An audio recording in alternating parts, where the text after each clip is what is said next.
Well, I brought home two prizes from the store this week. The first one is a DieHard 950. That looks like another Schumacher. This one is a Duralast 750, kind of a nice looking power pack. They both have similar problems. So let's start with this one. If you push the battery test button, there's no display. Seems to be completely dead right now. Nothing wants to work.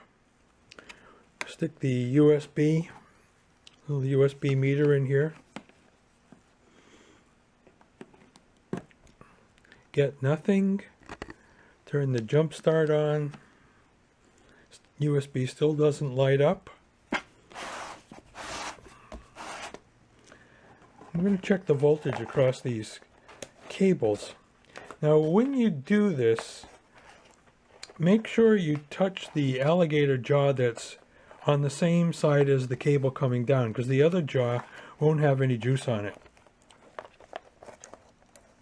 Same sides as the wires, and oh look, we get 2.7 volts.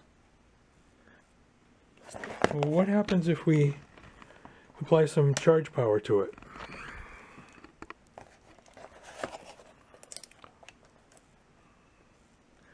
Oh, battery's up to 14.3 volts. So it's taking a charge.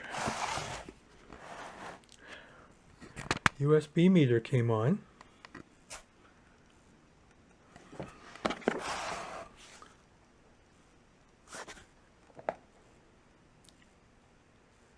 No load on it, so 0 amps. 5.11 volts. Percent of battery charge still doesn't light up though. We do have a light here though on the jump start power. Turn that off. It does turn off the USB meter. So okay, it's not totally dead, but let's take it apart, see if we can't figure out what's wrong with this. Now the usual problem with all of this style jump starter are these power sockets. This one's not broken, so that's not the problem with this unit. It looks like we've got 1, 2, 3, 5 screws. All right, let's see what we can do.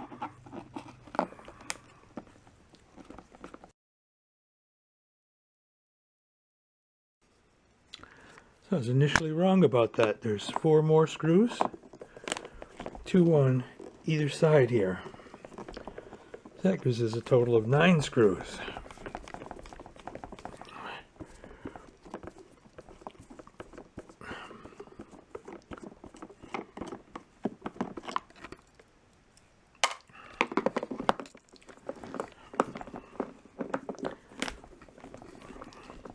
You would think that anyone interested in buying this tool would also want to know what failed. Could it just be a bad battery? But invariably, the store is loaded with these things. People do not take them apart, even when they have a easily opened battery compartment. They don't take them apart to replace the battery. Just throw them out. Well, maybe it's more than that. We'll see.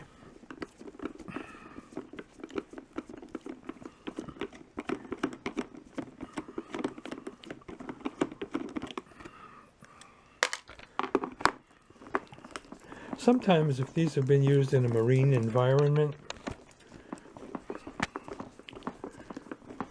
they're all corroded inside, but the alligators don't appear to be corroded, and the contacts here aren't corroded, so I don't really think that's going to be the problem this time, but we'll know in a couple minutes.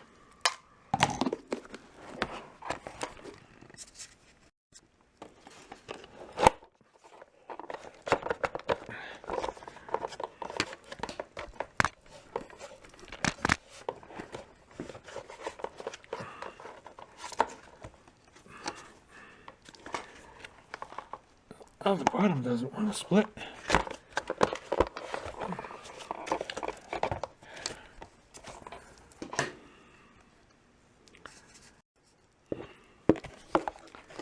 So I'm corrected again. There's a total of 10 screws in this.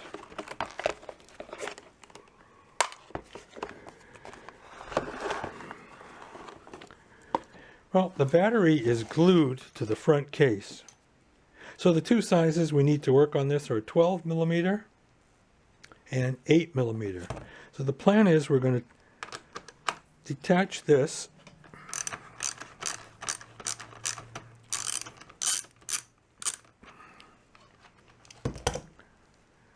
So we have a nut and a washer. We'll put these back so we don't lose them. All right, this is free now. We should be able to pry it up, hopefully, from the front of the case. Yikes! Whose bright idea was that?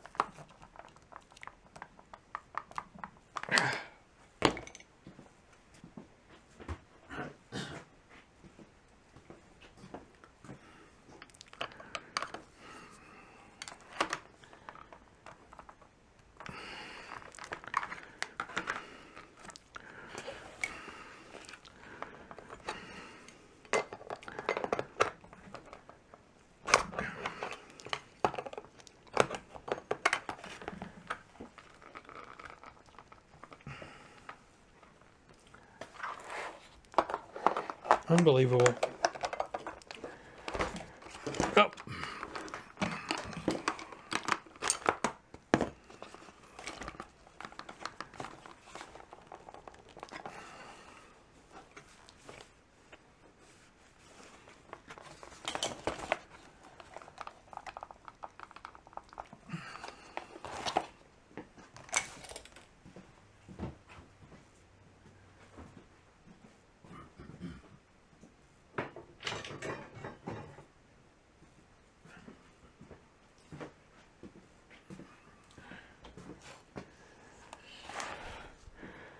All right, more power.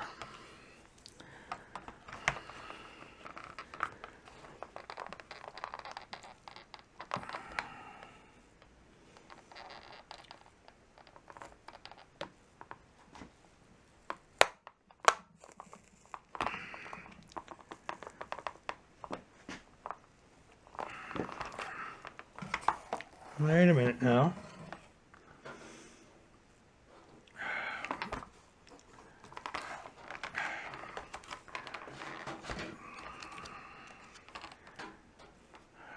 No, those are just...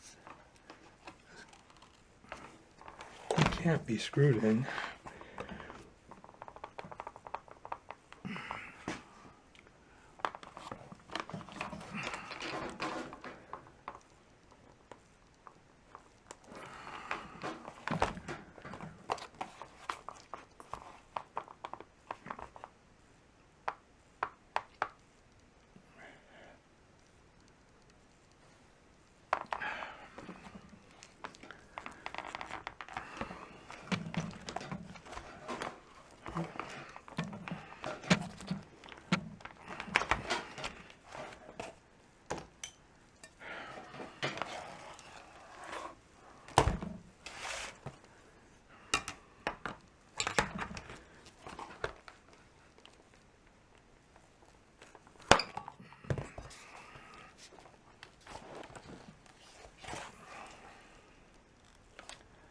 Yeah, just incredible. Glued to the front cabinet. So this rubber pad that's on the bottom of the battery is glued both to the battery and to the front cabinet.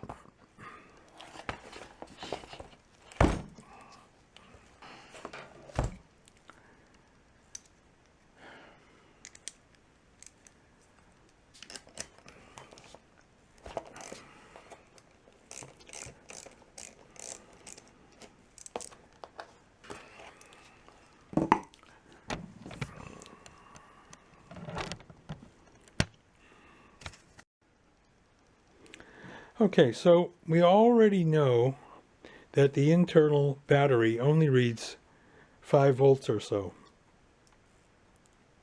So the plan now, well, we could hook that up to external charger, see if it'll take a charge. But also we can put a known good 12-volt source across these terminals and see if we get the display to come on. So let's set that up next.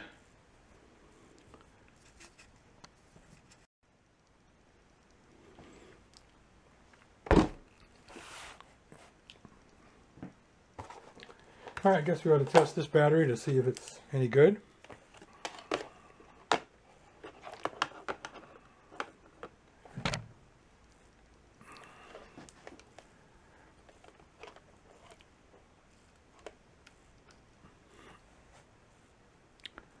.87.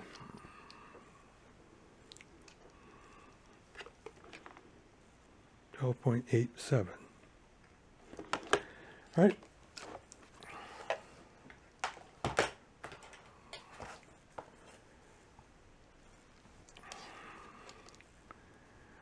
Will a new battery fix this jump starter? And how much is a new battery going to cost? Oh, we'll find out.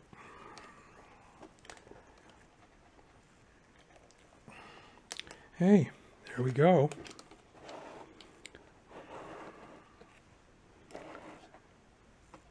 This battery that I just had here in the shop, reading 90%. Battery test button goes off.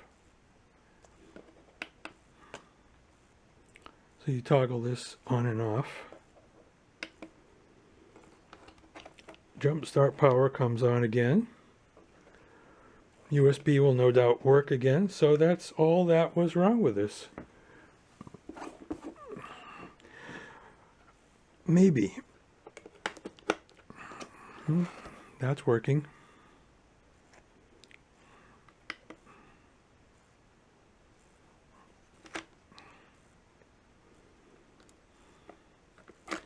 Okay, so now, is it the battery? Is this old battery no good? Most likely that's the case. Or is this not this charger that I notice inside the back cover? Here's the back cover.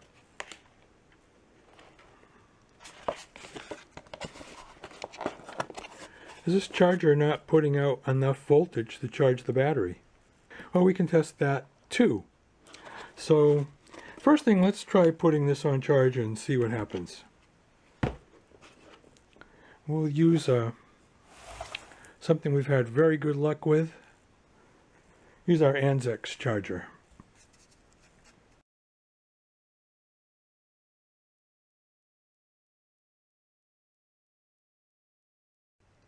Well, the battery from the Duralast jump starter has been on this ANZEX pulse repair charger for about 36 hours, which is as long as it usually takes. Had it on the repair mode. Now we started at 5 volts. Let's look at how the pulse repair mode works. Instead of putting a steady voltage on the battery, it pulses, constantly changing the applied voltage. Now we're cycling between 13 and 15 volts. So I'm thinking this battery, which started out at 5 volts, is going to be somewhere around 13 volts right now. So what I'm going to do is turn off the power.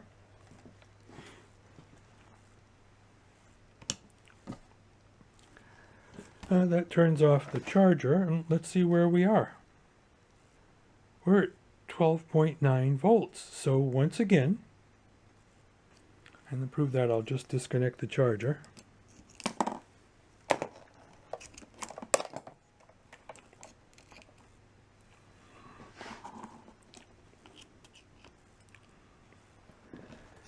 So once again, the ANZEX charger has brought this battery back to life. We should not have to buy another one. Now, why doesn't this built-in charger keep the battery charged?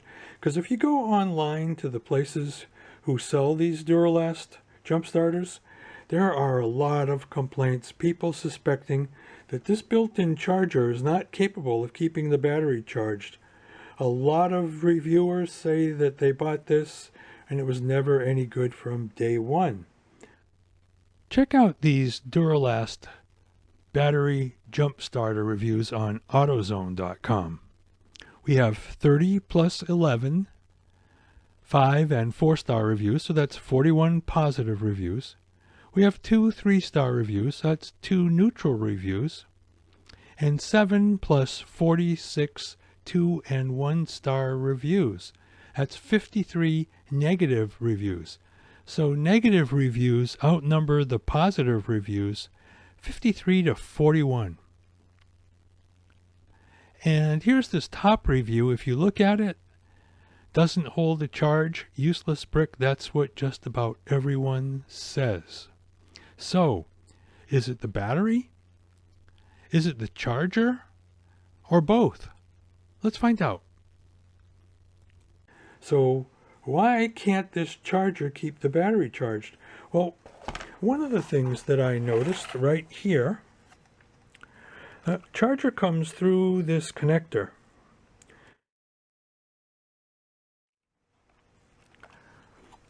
And then it comes back to the battery through here. But look where the negative terminal from the battery is connected.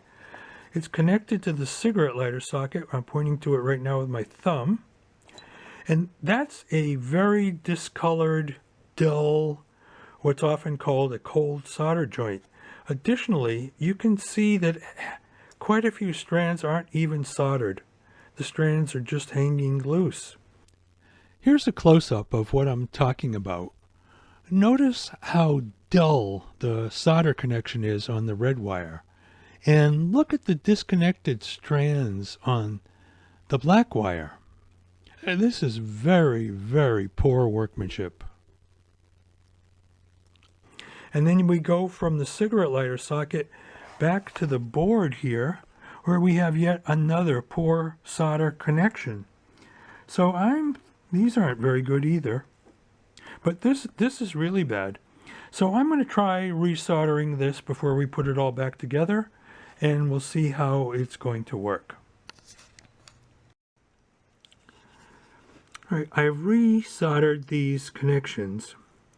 None of these wires, not these here, not this, not this, none of these have any mechanical connection to the PCB or to the 12-volt DC socket. They're just laid on the pads and tacked down. That's not good design. They are better now. The joints are nice and shiny. All the strands are connected. So here where we are, I've got a meter connected across the battery terminals. Positive, negative. Meters connected. And we've got a wire connected to the charger. So we're going to turn on this power strip and see if we get any charge voltage. I heard a click, and charge voltage is up to 14.4 volts. So it should work. It should keep this battery, when we put it back together, should keep it charged. So I'm not going to spend any money on this. I'm not even going to re-glue this pad. But I will put it back together just to see if it's going to work.